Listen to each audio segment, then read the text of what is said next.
اے نوجوان تم سے جہاں پہچان لے خود کی ہستیاں، آجوش میں پر ہوش میں مٹ جائیں گی تاریکیاں۔ حضرات گرامی قدر، پچھلے چند دنوں سے سوشل میڈیا پر کچھ میسیجز چل رہے ہیں جن میں بتایا جا رہا ہے کہ اگر بازار کھلیں تو آپ ہرگز خریداری کرنے نہ جائیں، کہ اس فیصلے سے سازش کی بو آتی ہے،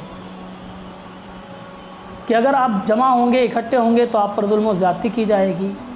اور خدا نخواستہ اللہ نہ کرے اگر کوئی معاملہ پیش آیا، حالات برے ہوئے تو اس کا ذمہ دار آپ کو ٹھہرایا جائے گا۔ نہیں معلوم اس بات میں کتنی سچائی یا کتنا فسانہ ہے، مگر اتنا اندازہ ہے کہ اگر بھیڑ اکٹھی ہوئی، لوگ جمع ہوئے تو اس مرض کے پھیلنے اور بڑھنے کے امکانات بھی بڑھ جائیں گے۔ اور بڑی بات یہ ہے کہ ایک جانب تو اس ماہ مبارک کے جس کے اندر ہر عبادت کا ثواب 70 گنا زیادہ بڑھا دیا جاتا ہے، ہم مسجد میں جمع نہیں ہو رہے تاکہ اپنے ملک کی حفاظت کر سکیں، اپنی قوم کو اس وبا سے بچا سکیں۔ ہم نے نماز جمعہ تک کی قربانی دے دی، لیکن دوسری جانب ہم اس بات کا انتظار کر رہے ہیں کہ بازار کب کھلیں گے۔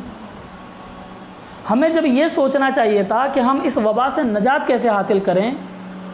اپنے گناہوں کو کیسے بخشوائیں، رب کو کیسے راضی کریں، جنت کا پروانہ کیسے حاصل کریں، ہم یہ سوچ رہے ہیں کہ ہماری خریداری کب ہوگی، کیسے ہوگی، بازار کب کھولے جائیں گے۔ اور اس سے بھی بڑھ کر یہ کہ اللہ کے رسول علیہ الصلاۃ والتسلیم نے ہمیں عید سے جو پیغام عطا فرمایا وہ اس سے کئی زیادہ بلند و بالا ہے۔ آپ دیکھیں کہ شہر مدینہ ہے، عید کا دن ہے، اللہ کے پیارے حبیب خود امام الانبیاء عیدگاہ کی جانب عید کی نماز ادا کروانے کے لیے جا رہے ہیں۔ اس سے بڑھ کر عید کیا ہوگی کہ خود اللہ کے رسول امامت فرمائیں گے۔ آپ کے ایک کاندھے پر حضرت امام حسن، ایک کاندھے پر حضرت امام حسین رضی اللہ تعالی عنہما جل و بار۔ اللہ کے رسول علیہ الصلاۃ والتسلیم کی زلف عنبری کو پکڑے ہوئے ہیں، مولا کائنات شیر خدا علی مرتضیٰ رضی اللہ تعالی عنہ ساتھ ہیں۔ ابھی عیدگاہ پہنچے بھی نہ تھے کہ ایک بچے کو دیکھا جو کھجور کے تنے سے لپٹ کر رو رہا تھا، آنکھوں میں اشک تھے، چہرے پر اداسی تھی، دل ٹوٹا ہوا تھا۔ اللہ کے رسول علیہ الصلاۃ والتسلیم کی رحمت والی نظر جب اس پر پڑی تو آپ اس کے قریب تشریف لے گئے اور پوچھا، بیٹا آج تو عید کا دن ہے، خوشیوں کا دن ہے، بھلا تم رو کیوں رہے ہو؟ تمہاری آنکھوں میں یہ اشک کیسے؟ تمہارا چہرہ یہ مرجھایا ہوا کیوں ہے؟ اس بچے نے سوچا کہ کوئی بزرگ ہے، پوچھ رہے ہیں، لہذا اس نے بتانا ضروری نہ سمجھا اور کہنے لگا کہ بزرگ آپ جائیں، آپ خوشیاں منائیں، میرے پاس ایسا کچھ نہیں کہ میں خوشیاں منا سکوں، میرے ساتھ ایسا کچھ اچھا نہیں ہوا ہے کہ میں خوشیاں منا سکوں۔ وہ نہیں جانتا تھا کہ اللہ کے حبیب ہیں، اسے نہیں معلوم تھا کہ اس در کی شان کیا ہے، وہ نہیں جانتا تھا کہ یہ وہ در مصطفیٰ ہے کہ جس کی عظمت کا عالم یہ ہے کہ مانگیں گے مانگے جائیں گے، منہ مانگی پائیں گے، سرکار میں نہ لا ہے حاجت اگر کی۔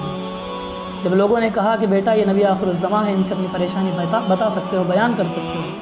تو بچہ تڑپ اٹھا اور آپ کے دست مبارک کو پکڑ کر عرض کی، اللہ کے حبیب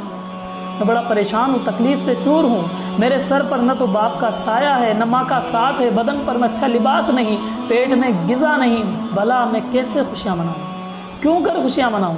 اللہ کے حبیب نے جب اس کی بات سنی تو عیدگاہ جانے کو ترک کر کے اور اس کی انگلی پکڑ کے، اس کا ہاتھ پکڑ کے اپنے کاشانہ نبوت پر تشریف لے گئے اور حکم فرمایا کہ پہلے اسے تیار کیا جائے، اسے اچھا لباس پہناؤ، عمدہ کھانا کھلاؤ، اس کے بعد ہم عیدگاہ کے لیے تشریف لے جائیں گے۔ جب اس بچے کو تیار کر کے بارگاہ رسالت میں پیش کیا گیا اور جب اس کی نگاہ چہرہ مصطفیٰ علیہ الصلاۃ والتسلیم پر پڑی، اس کی آنکھوں سے پھر اشک جاری ہو گئے۔ اللہ کے حبیب نے پوچھا، بیٹا اب کیوں رو رہے ہو، یہ تمہاری آنکھوں میں آنسو کیسے؟ عرض کہ اللہ کے حبیب آپ کے در کا شکریہ، مجھے در مصطفیٰ سے کپڑا ملا، کھانا ملا، مگر آج عید کا دن ہے، لوگ اپنے بچے اپنے باپ کی انگلیاں پکڑ کر لوگ اپنے بچوں کے ساتھ عیدگاہ جا رہے ہوں گے، میرے تو والد ہی نہیں، بھلا میں کس کی انگلی پکڑ کر عیدگاہ جاؤں گا؟ جب بچے عیدگاہ سے لوٹ کر آئیں گے تو مائیں ان کی بلائیں لے گی، انہیں سینے سے لگا لے گی اور انہیں خوشیاں دے گی، میری تو والدہ ہی نہیں ہے، مجھے کون خوشیاں دے گا، میری کون بلائیں لے گا؟ اللہ کے رسول علیہ الصلاۃ والتسلیم کا دریائے رحمت جوش میں آیا، آپ نے اسے آغوش رحمت میں لیا اور فرمایا، بیٹا اگر امام الانبیاء حبیب خدا محمد مصطفیٰ تمہارے والد بن جائیں اور صداقت کی آئینہ دار ام المؤمنین حضرت عائشہ صدیقہ تمہاری ماں بن جائے تو بتاؤ تمہارا کیا خیال ہے؟ بچے نے جب یہ سنا تو خوشی کے مارے وہ روک نہ پایا، اللہ کے رسول علیہ الصلاۃ والتسلیم کے پیروں سے لپٹ گیا اور عرض کہ اللہ کے حبیب پھر تو میری قسمت مجھ سے بہتر قسمت کسی دنیا میں کسی اور کی ہو ہی نہیں سکتی کہ رب قدیر نے مجھے والد کی شکل میں رسول خدا عطا فرما دی ہے اور ماں کی شکل میں ام المؤمنین حضرت عائشہ صدیقہ عطا کر دی۔ مجھ سے اچھی قسمت کون پائے گا؟ پتہ چلا کہ عید کا مقصد صرف یہ نہیں کہ آپ نئے کپڑے خریدیں، صرف خریداری کا نام عید نہیں، صرف عید اس بات کا نام نہیں کہ آپ بازاروں کی رونق بن جائیں، آپ کے دسترخوان پر عمدہ کھانے سجے ہوئے ہوں، بلکہ عید نام ہے کسی ٹوٹے ہوئے دل کو جوڑ دینے کا، عید نام ہے کسی مرجھائے ہوئے چہرے کو کھلا دینے کا، عید نام ہے کسی غمگین لبوں پر مسکراہٹ لانے کا،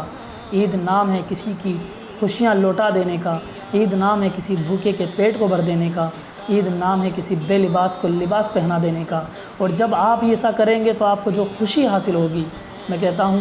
آپ کے اپنے اچھے لباس پہننے سے اور آپ کے عمدہ کھانا کھانے سے وہ خوشی آپ کو کبھی میسر نہیں ہو سکتی۔ میں گزارش کرتا ہوں آئے اس عید کو ہم بہتر بنائیں